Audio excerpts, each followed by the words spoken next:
क्या महात्मा गांधी जी वास्तव में भगत सिंह को बचा सकते थे? क्या महात्मा गांधी जी चाहते तो भगत सिंह आजाद रह सकते थे? यह सवाल इतिहास से ज्यादा हमारे जमीर को परेशान करता है, क्योंकि एक तरफ वो नेता था जिसकी एक आवाज पर पूरा देश थम जाया करता था, और दूसरी तरफ वो युवा था जिसकी मौत पर वही देश सड़कों पर उतर आया। 1931 का वो समय आजादी की लड़ाई का एक ऐसा मोड़ था जहां लिया गया एक फैसला इतिहास की दिशा बदल सकता था। सविनय अवज्ञा आंदोलन के दबाव में ब्रिटिश सरकार झुक रही थी। गांधी जी अंग्रेजों से बातचीत कर रहे थे। वायसराय लॉर्ड इरविन के साथ बराबरी की मेज पर बैठे थे, जबकि उसी वक्त लाहौर जेल में भगत सिंह, राजगुरु, सुखदेव के लिए फांसी की तैयारियां हो रही थी। कई इतिहासकार ये कहते हैं कि फांसी की तारीख 24 मार्च की थी, लेकिन हालात बिगड़ने और बड़े विरोध के डर से अंग्रेज सरकार ने नियम को तोड़ा। 23 मार्च की शाम को फांसी का फंदा कस दिया, जबकि शाम को फांसी नहीं होती। ऐसा इसलिए किया गया था ताकि आखिरी क्षणों में किसी दबाव या हस्तक्षेप की गुंजाइश न बची। एक ही देश में बातचीत और मौत साथ साथ चल रही थी, और ऐसे में सवाल बड़ा तीखा हो जाता है कि क्या सचमुच गांधी जी के हाथ इतने बंधे हुए थे कि वे आखिरी वक्त पर भी इस फैसले को बदल नहीं सके, या फिर यह वो कड़वा सच है जिसे हम आज भी पूरी तरह स्वीकार नहीं करना चाहते। यह असर था, मौका था, लेकिन इतिहास बदलने वाला वो आखिरी कदम उठाया नहीं गया। ये कहानी आने वाली पीढ़ियों के जहन में भी रही कि गांधी जी भगत सिंह को बचा सकते थे।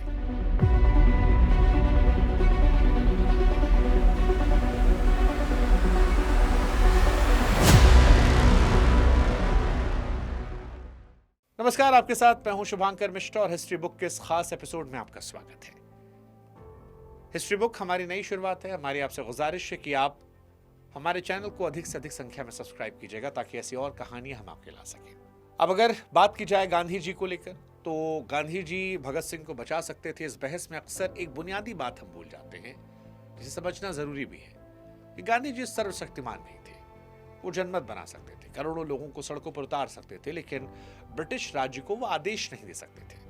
वो आंदोलनकारी थे, सरकारी अधिकारी या डिक्टेटर नहीं। ऐसे में एक तरफा उनकी आलोचना करना भी ठीक नहीं है। गांधी जी दबाव डाल सकते थे, लेकिन फांसी की सजा सुनाने वाला जज उसे लागू करे या ना करे, ये उनके कंट्रोल में नहीं था। इसीलिए इरविन के साथ उनकी बातचीत एक संधि थी, समर्पण नहीं। हाँ, यह सच है, अंग्रेज गांधी जी को सम्मान दे रहे थे, उनकी बातें सुन रहे थे। गांधी जी की शक्ति थी जनता के समर्थन में, लेकिन फांसी अंग्रेजों के हाथ में थी। लेकिन अब सवाल है कि फिर यह सवाल उठता क्यों है? क्यों ये आता है कि गांधी जी बचा सकते थे? तो देखिए, 5 मार्च 1931 को गांधी जी ने इरविन पैक्ट पर हस्ताक्षर किए। इस समझौते के तहत गांधी जी ने सविनय अवज्ञा आंदोलन वापस लेने और दूसरे गोलमेज सम्मेलन में भाग लेने पर सहमति जताई। इसके बदले सरकार ने उन सभी राजनीतिक कैदियों को रिहा करने का वादा किया जिन पर हिंसा का आरोप था। और यहीं पर पेच फंसा जहां से आज तक यह सवाल जिंदा है कि भगत सिंह, राजगुरु और सुखदेव, इन्हें क्यों नहीं बचाया गया? कईयों का तर्क था कि गांधी जी को उस समय अड़ जाना चाहिए था कि जब इन क्रांतिकारियों को जब तक जीवन दान नहीं मिलता, तब तक वो किसी समझौते पर हस्ताक्षर नहीं करेंगे। गांधी जी का तर्क यह था कि यदि वे हिंसा के आरोपियों के लिए अड़ते हैं, तो उनके पूरे जीवन के दर्शन यानी अहिंसा के साथ विश्वासघात होगा। लेकिन सच ये भी है कि राजनीति में कई बार भावनाओं और जनमत का सम्मान करना पड़ता है। उस समय देश का बच्चा बच्चा भगत सिंह के नाम की माला जप रहा था। इतिहासकार मानते हैं कि गांधी जी ने समझौते में राजनीतिक कैदियों की रिहाई की बात की, लेकिन हिंसा वाले क्लॉज को स्वीकार कर लिया, जो भगत सिंह के लिए काल बन गया। अब सवाल है, गांधी जी की बात क्या हुई थी?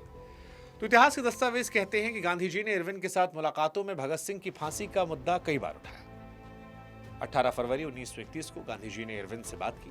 कहा कि अगर इन युवाओं को फांसी दी गई तो देश का माहौल बिगड़ जाएगा। गांधी जी ने फांसी को टालने की बात कही, लेकिन इसे समझौते की शर्त नहीं बनाया, मानवीय अपील के तौर पर रखा। वायसराय इरविन अपनी डायरी में लिखते हैं, गांधी जी ने उनसे पूछा था कि क्या फांसी को फिलहाल टाला जा सकता है, लेकिन इरविन ने यह कहकर मना कर दिया कि न्याय प्रक्रिया में हस्तक्षेप करना मुश्किल है। इरविन की डायरी के पन्ने ये भी बताते हैं कि गांधी जी ने भगत सिंह के बारे में बात करते हुए बहुत सावधानी बरती थी। वे नहीं चाहते थे कि अंग्रेजी समझें कि वे क्रांतिकारियों के साथ खड़े हैं। गांधी जी ने अरविंद से कहा था कि मैं इन लड़कों को बचाना चाहता हूं, लेकिन मैं इनके तरीकों का समर्थक नहीं हूं। अंग्रेजों ने गांधी जी के इसी वैचारिक ईमानदारी का फायदा उठा लिया।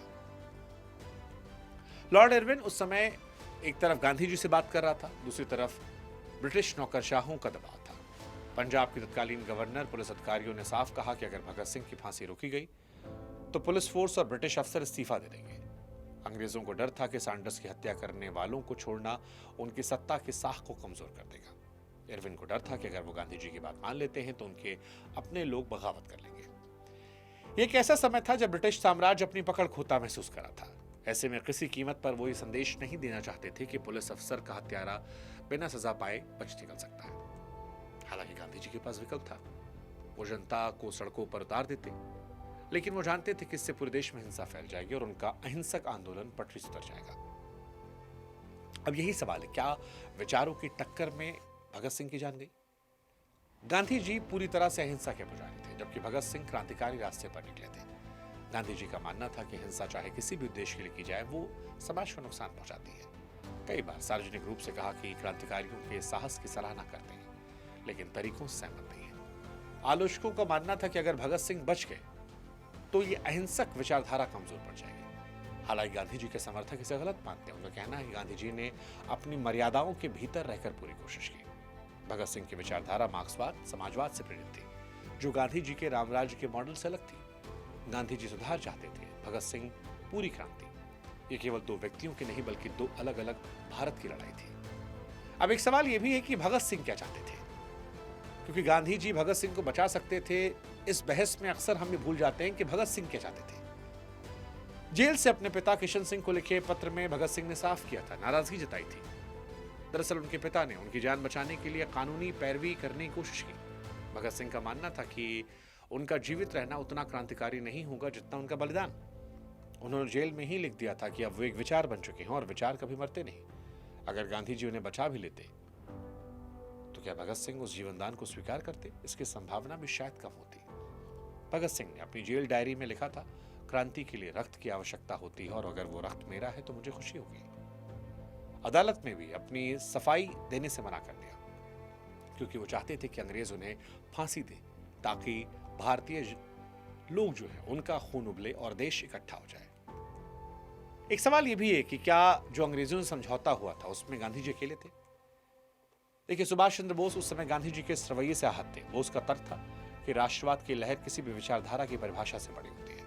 देश के नायकों को बचाना सबसे बड़ा कर्तव्य होता है। कराची अधिवेशन के दौरान जब गांधी जी को काले झंडे दिखाए गए तो बोस ने जनता के गुस्से को एक तरह से मौन समर्थन दिया। सुभाष चंद्र बोस का मानना था गांधी जी ने एक सुनहरा राजनीतिक मौका खो दिया। यहीं से कांग्रेस के भीतर गांधीवादी और उग्र राष्ट्रवादी गुटों के बीच खाई बढ़ गई। बोस ने गांधी जी से व्यक्तिगत तौर पर मुलाकात की और उनसे आग्रह किया कि भगत सिंह का मामला केवल एक व्यक्ति का नहीं है, राष्ट्रीय गौरव का विषय है। लेकिन गांधी जी नैतिकता पर अड़े रहे। 23 मार्च 1931 की सुबह फांसी से कुछ घंटे पहले गांधी जी ने वायसराय को एक भावुक और तर्कपूर्ण पत्र लिखा। उन्होंने लिखा था कि जनमत की दृष्टि से इन सजाओं में सुधार की सख्त आवश्यकता है। यदि अभी भी कोई गुंजाइश है, सजा स्थगित करनी चाहिए। गांधी जी ने इसे शांति प्रक्रिया के लिए जरूरी बताया, लेकिन इस पत्र की भाषा में वो शक्ति नहीं थी जो अंग्रेजों को डरा सके। इरविन ने इस पत्र का कोई जवाब नहीं दिया, क्योंकि उसे पता था शाम को फांसी होने वाली है। इस पत्र में गांधी जी ने यह भी लिखा कि यदि फांसी डाल दी जाती है तो मैं युवाओं को अहिंसा के मार्ग पर लाने का प्रयास करूंगा। यह दिखाता है गांधी जी को उम्मीद थी वो क्रांतिकारियों का हृदय परिवर्तन कर सकते थे, लेकिन अंग्रेजों के लिए भगत सिंह को देखने का नजरिया अलग था। उनका जिंदा रहना शायद उन्हें अपने साम्राज्य के लिए खतरा लगता था और इसीलिए शायद समय से पहले फांसी हो गई। अंत में भगत सिंह की फांसी का समय बदला गया। भगत सिंह, राजगुरु, सुखदेव, इन तीनों को फांसी के लिए 24 मार्च की सुबह का समय तय किया गया था। लेकिन इतिहास में पहली बार ऐसा हुआ कि ब्रिटिश सरकार ने नियमों को तोड़ते हुए 23 मार्च की शाम 7:33 पर फांसी दे दी। ऐसा इसलिए हुआ क्योंकि जेल के बाहर हजारों की भीड़ जमा थी। अंग्रेजों को डर था कि अगर रात में गांधी जी ने कोई बड़ा स्टैंड लिया तो स्थिति बेकाबू हो जाएगी। गांधी जी को इस बात की खबर नहीं थी कि फांसी पहले हो जाएगी। जेल के भीतर का दृश्य भावुक था। भगत सिंह लेनिन की जीवनी पढ़ रहे थे। जल्लाद लेने आया, कहा रुको, एक क्रांतिकारी दूसरे क्रांतिकारी से मिल रहा है। इसके बाद हंसते हुए मौत गले लगा ली। भगत सिंह, सुखदेव, राजगुरु की फांसी की खबर फैलते ही पूरे देश में शोक की और गुस्से की लहर दौड़ गई। गांधी जी कराची अधिवेशन में हिस्सा लेने पहुंचे तो वहां विरोध का सामना करना पड़ा। युवाओं की भीड़ ने काले फूलों के हार दिखाए, गांधीवाद मुर्दाबाद के नारे लगाए। गांधी जी ने शांति से उन झंडों को स्वीकार किया, कहा वो युवाओं के दर्द को समझते हैं। गांधी जी ने अधिवेशन में अपना पक्ष रखते हुए कहा कि आप मेरा सिर काट सकते हैं लेकिन मेरा विचार नहीं।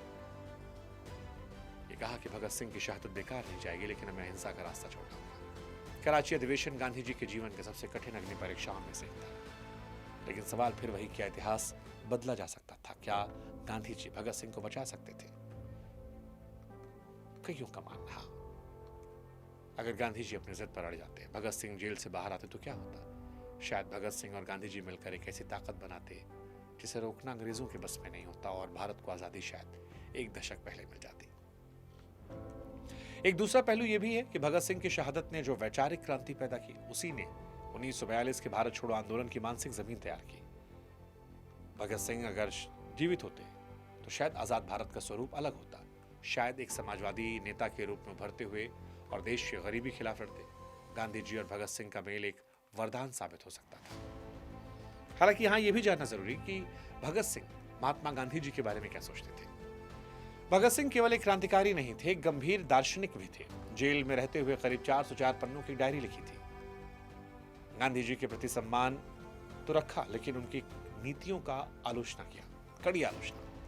भगत सिंह का मानना था कि गांधी जी का रास्ता केवल सत्ता के हस्तांतरण का रास्ता है, जो केवल गोरे साहबों की जगह भूरे साहबों को बैठा देगा, जबकि वो पूरी व्यवस्था का परिवर्तन चाहते थे। भगत सिंह ने गांधी जी के चरखा और खादी के विचार को भी छोटा बताया था। उनका मानना था औद्योगिकरण और आधुनिकता के बिना भारत तरक्की नहीं कर सकता। उनकी सोच नेहरू से काफी मिलती थी, लेकिन तरीका नेहरू से कहीं और था।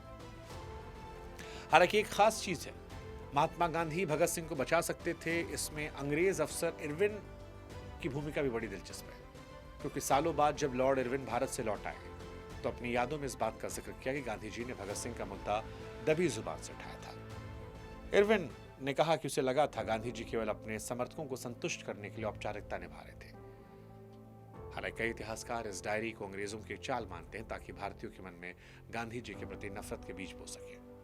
इतिहासकार A.G. नूरानी अपनी किताब में लिखते हैं, गांधी जी ने भगत सिंह को बचाने के लिए ताकत इस्तेमाल नहीं किया। उनका कहना था गांधी जी की प्राथमिकता समझौता बचाना था, न कि क्रांतिकारी की जान। तो दोनों पहलू निकल कर आ रहे हैं। कुछ इतिहासकार इसे गांधी जी के खिलाफ नफरत की बात करते हैं, कुछ कहते हैं कि जो अंग्रेज अफसर कहता वो सही था। अब सवाल ये कि क्या यह कानून और नैतिकता की जंग थी? गांधी जी वकील थे, कानून की पेचीदगियों को समझते थे। उनके लिए एक ऐसी हत्या के आरोपी की पैरवी करना मुश्किल था जिसमें सैंडर्स जैसे पुलिस अधिकारी की जान गई। गांधी जी का पूरा नैतिक आधार इस बात पर टिका था कि हम गलत काम के खिलाफ लड़ेंगे, लेकिन खुद कानून नहीं तोड़ेंगे। उनके समर्थकों का कहना है कि अगर वो भगत सिंह की फांसी रुकवाते तो उन पर आरोप लगता कि हत्यारों का समर्थन किया, जिससे शायद उनके समर्थकों को ऐसा लगता था कि स्वतंत्रता संग्राम की छवि खराब होती। लेकिन एक बड़ा सवाल यह है कि भगत सिंह की हिंसा अपराध थी या प्रतिरोध? गांधी जी के लिए बदला लेना पाप था, लेकिन देश के लिए वो न्याय था। यही वो नैतिक द्वंद था जिसने गांधी जी के हाथ बांध दिया और जिसकी वजह से देश आज भी चर्चा कर रहा है। अब सवाल फिर वही, गांधी जी क्या भगत सिंह की फांसी रुकवा सकते थे? ये कहना गांधी जी रुकवा देते शायद एक संभावना है, लेकिन ये कहना कि अपना सर्वस्व इस कोशिश में झोंका, ये शायद अतिशयोक्ति है। गांधी जी ने कोशिश की, सच है, लेकिन वो कोशिश उनके अहिंसक सिद्धांतों, राजनीतिक समझौतों के दायरे में सीमित थी। वहीं दूसरी तरफ भगत सिंह ने फांसी के फंदे को चूम कर साबित किया कि वो किसी एहसान के मोहताज नहीं है। वो खुद को एक ऐसे मशाल में तब्दील करना चाहते थे जो सदियों तक जलती रहे। गांधी जी के इतिहास में महान स्थान है, भगत सिंह का भी अपना अमिट स्थान है। इस बहस का अंत इस बात पर होता है कि आजादी की लड़ाई में अहिंसा और क्रांति दोनों की अपनी भूमिका थी। गांधी जी ने भारत को आजादी दिलाने का रास्ता दिया और भगत सिंह ने उस रास्ते पर चलने की कीमत बताई, और इसी वजह से दोनों हमारे लिए महान हैं। जय हो भगत सिंह, जय महात्मा गांधी, जय भारत माता।